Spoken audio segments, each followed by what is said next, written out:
Hello students और आप सभी का स्वागत है आपके अपने यूट्यूब चैनल पॉलिटेक्निक इन्फो पर। और आपका एग्ज़ाम बहुत ही करीब है और आशा करते हैं आप लोग की तैयारी बहुत ही मस्त और ज़बरदस्त चल रही होगी।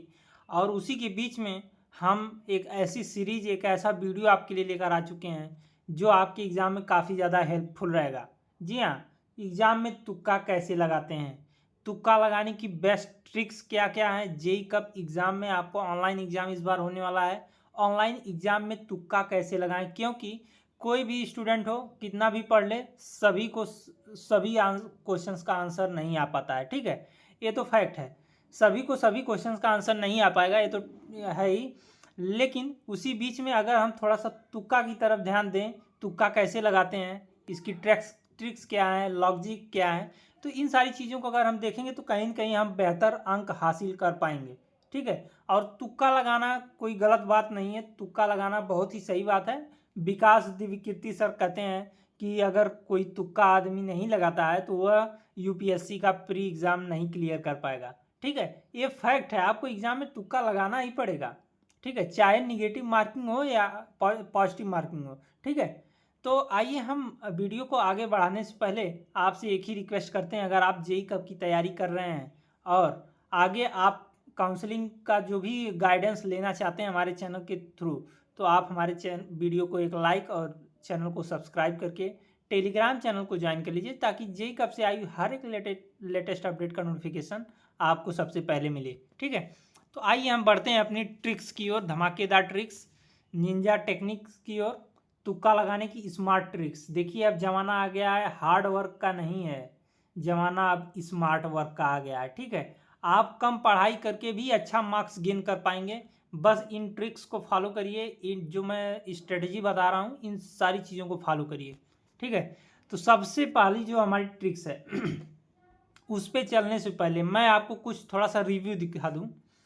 जेई कब का जो एग्ज़ाम होने वाला है, जेई कब 2025 कंप्यूटर बेस्ड यानी सीबीटी बेस्ड एग्ज़ाम होने वाला है। ठीक है, आपको पता ही है 100 क्वेश्चन टोटल पूछे जाने, 100 क्वेश्चंस यहाँ पे आपसे पूछा जाएगा। 100 क्वेश्चंस पूछा जाएगा और उसमें से एक क्वेश्चन की जो वेटेज है वो 4 नंबर है। एक क्वेश्चन आपका 4 नंबर, यानी एक क्वेश्चन सही हुआ आपको 4 नंबर मिलेगा, और एक क्वेश्चन अगर गलत हुआ तो उस पर 0 माइनस मार्किंग है। ठीक है, यानी माइनस मार्किंग इस बार एलिमिनेट कर दिया गया, हटा दिया गया है। ठीक है, आपके लिए कहीं कहीं एडवांटेज रहने वाला है कि इस एग्ज़ाम में निगेटिव मार्किंग नहीं है। ठीक है, पहले हुआ करती थी लेकिन अब नहीं है, और इसका एडवांटेज आप ले सकते हैं। कैसे ले सकते हैं मैं आगे वीडियो में आपको बताऊंगा। सबसे पहले देखिए, हर क्वेश्चंस का आंसर जरूर दो। जब निगेटिव मार्किंग नहीं है तो खाली छोड़ना बेवकूफ़ी है। जैसे मान लीजिए 100 क्वेश्चन आपके एग्जाम में पूछा गया। ठीक है, 100 क्वेश्चन में से हो सकता है आपको 40 क्वेश्चन आ रहा हो, 50 आ रहा हो, 60 आ रहा हो। ठीक है, तो क्या बाकी के 40 क्वेश्चन आप छोड़ देंगे? बाकी के 40 क्वेश्चन छोड़ना क्या समझदारी है? जी नहीं। जब निगेटिव मार्किंग नहीं है तो बाकी के 40 क्वेश्चन छोड़ना सबसे बड़ी बेवकूफ़ी है। क्योंकि अगर आप इन 40 क्वेश्चंस को अगर अटेंड करते हैं, तुक्का लगा देते हैं, तो हो सकता है 40 में से आपका 10 सही हो जाए, 15 सही हो जाए, 20 सही हो जाए। ठीक है, मैं 30%, 40%, 50% की एक्यूरेसी मान के चलता हूँ कि 40 अगर क्वेश्चन आपने अटेंड किया तो 15 क्वेश्चन आपका सही होता है। तो 15 क्वेश्चन कम है क्या? 15 क्वेश्चन सही हुआ तो यहाँ पे 15 गुणे 4 करेंगे, 60 नंबर आपका यहाँ पे बढ़ जाएगा। ठीक है, तो वही सारी चीज़ें यहाँ पे आपको थोड़ा सा देखना है। वीडियो काफ़ी ज़्यादा इंपॉर्टेंट है, लास्ट तक जरूर देखिएगा, आपके लिए काफ़ी ज़्यादा हेल्पफुल रहने वाला है। ठीक है, तो तुक्का लगाने का सही ट्रिक, सबसे पहली बात तो आपको 100 क्वेश्चन दिया गया तो आपको सभी को अटेंड करना है। 100 आउट ऑफ 100 को अटेंड करना है। ठीक है, एक भी क्वेश्चन, एक भी सिंगल क्वेश्चन को छोड़ के नहीं आना है। ठीक है, देखिए अगर किसी क्वेश्चंस का आंसर आपको नहीं आ रहा है, आपके क्वेश्चन दिया गया है उसमें 4 ऑप्शंस रहते हैं, चारों ऑप्शन में से आपको कोई नहीं आ रहा है, तो आपको गेस करना है कि कौन सा आंसर इसमें से सही हो सकता है। ठीक है, और सबसे पहली बात कि 4 ऑप्शन दिए गए हैं तो उसमें आप ये पता लगाइए कि कौन से हम 2 ऑप्शंस को हटा सकते हैं, मतलब कौन सा 2 ऑप्शन एकदम उसका आंसर नहीं है। ठीक है, मतलब उसमें सभी ऑप्शन तो सही होंगे नहीं, एक ही ऑप्शन सही है, तो उसमें से आपको 2 ऑप्शन ऐसे ढूंढना है जो उस क्वेश्चन का आंसर नहीं है।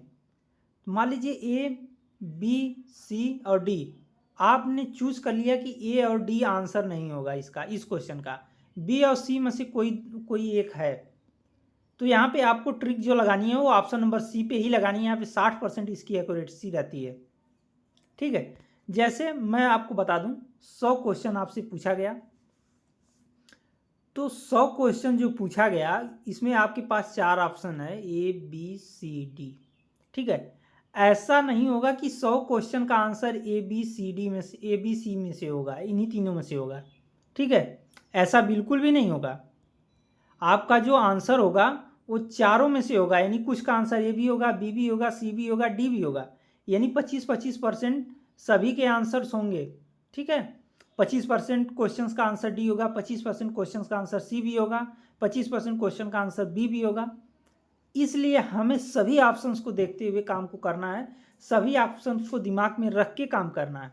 ठीक है, उसके बाद एक ही ऑप्शंस को ज़्यादा बार रिपीट मत करो। जैसा कि मैंने बताया 25-25% सबका वेटेज है, तो आप ये नहीं कि तुक्का लगा रहे हैं तो लाइन से सब बी बी बी बी ही लगा दे रहे हैं या सी सी सी सी ही लगा दे रहे हैं।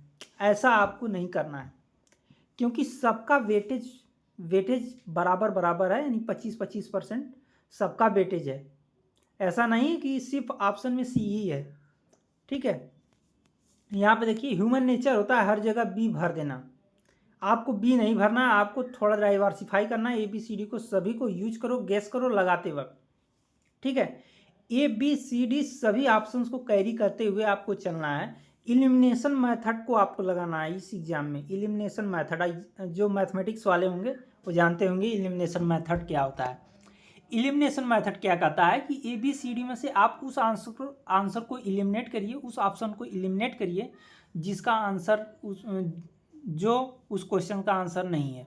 ठीक है, तो इसमें से आपको 2 ऑप्शन अगर आपने इलिमिनेट कर दिया तो आपके पास बचे 2 ऑप्शन। इसमें से आप तुक्का लगा सकते हैं कि सी और डी में से क्या होगा, तो सी और डी में से आप प्रेफरेंस चूज करिए। ठीक है, प्रेफरेंस किसको देना चाह रहे हैं बस उसी को लगा दीजिए। और सी और डी में से ज़्यादातर चांसेस रहते हैं 60% डी का, सी का 60% क्वेश्चन आपका सी पे अगर लगाते हैं तो सही रहेगा। उसके बाद प्रो टिप्स, 100 क्वेश्चन है तो तुक्के में ऐसे करो। देखिए मैंने जो ऊपर बात बताई 25 क्वेश्चन ए का रहेगा, 25 बी का, 25 सी का, 25 डी का, यानी चारों ऑप्शंस का यहाँ पे क्वेश्चन रहता है। ऐसा नहीं है कि एक ही ऑप्शंस का रहेगा। ठीक है, तो इससे चांस बढ़ जाता है कि कुछ आंसर मैच हो जाए। आंसर मैच हो सकता है, ऐसी बात नहीं है, लेकिन आपको उसके लिए प्रीवियस ईयर मॉडल पेपर, उसका पैटर्न आपको देखना होगा कि पहले का आंसर सी है, दूसरे का बी जा रहा है, तीसरे का ए जा रहा है, क्या पैटर्न में आंसर दे रहा है। ठीक है, उस पैटर्न को भी आप ध्यान में रखिए। उसके बाद नेक्स्ट है प्रीवियस ईयर क्वेश्चंस की ऑप्शन देखकर पैटर्न पकड़ो। पैटर्न के बारे में जो आपको बता रहा हूँ, पैटर्न कभी कभी कुछ पेपर्स में एक ही ऑप्शन बार बार आ रहा होता है, सी सी बी बी सी। ठीक है, तो इस टाइप का भी हो सकता है कि कई बार 2-3 क्वेश्चन में आपको कंटिन्यू सी सी सी ही देखने को मिल जाए, ऐसा भी हो सकता है, ऐसा नहीं है। ठीक है, ऐसा भी हो सकता है। उसके बाद अगर आप नोटिस करो कि एक ऑप्शन रिपीट हो रहा है तो अगले में भी वही होने का चांस होता है, इसको पैटर्न तुक्का कहते हैं। उसके बाद सिमिलर दिखने वाले आंसर को अवॉइड करो। अगर ऑप्शन कुछ इस तरह हो, जैसे मैथ वगैरह में क्या होता है कि आपको पॉइंट में आपको कन्फ्यूज किया जाता है। ठीक है, पॉइंट में आपको कन्फ्यूज किया जाता है। जैसे देखिए यहाँ पे ऑप्शन नंबर ए में 5.5, बी में 5.6, सी में 5.7 और डी में 9.2। अब देखिए इसमें आप किस तरह इलिमिनेट करेंगे। ऑप्शन नंबर जो डी है वो सबसे अलग दिख रहा है, यानी 5.5, 5.6, 5.6, ये 9.2 आ गया, सबसे अलग है। तो यानी जो ए है ये तो एकदम गलत आंसर है। आपका आंसर इन्हीं तीनों में से होने वाला है कोई। आप इसमें से तुक्का लगा सकते हैं कि आपका सी होगा कि बी होगा कि ए होगा। ठीक है, आपको इन तीनों में से बेस्ट आंसर चूज करना रहेगा। ठीक है, तो इस तरीके से आप अपने आंसर्स को सॉल्व करेंगे। तो तुक्का लगाते वक्त ए बी या सी में से ही लगाओ, क्योंकि डी आउटलियर है। मैंने आपको बताया डी सबसे अलग है यहाँ पर, इसलिए ए बी या सी में से ही तुक्का लगाओ। जब 3 वैल्यूज पास पास हैं तो वही में से एक सही होने का चांस ज़्यादा होता है। ठीक है, ये आपके मैथ के लिए है। उसके बाद देखिए आपका फिजिक्स भी सब्जेक्ट है, केमिस्ट्री भी है। तो लॉन्गेस्ट ऑप्शन ट्रिक, यानी आपके क्वेश्चन में जिसका आंसर लंबा एक्सप्लेन किया रहेगा 90% चांस है कि वही सही होगा।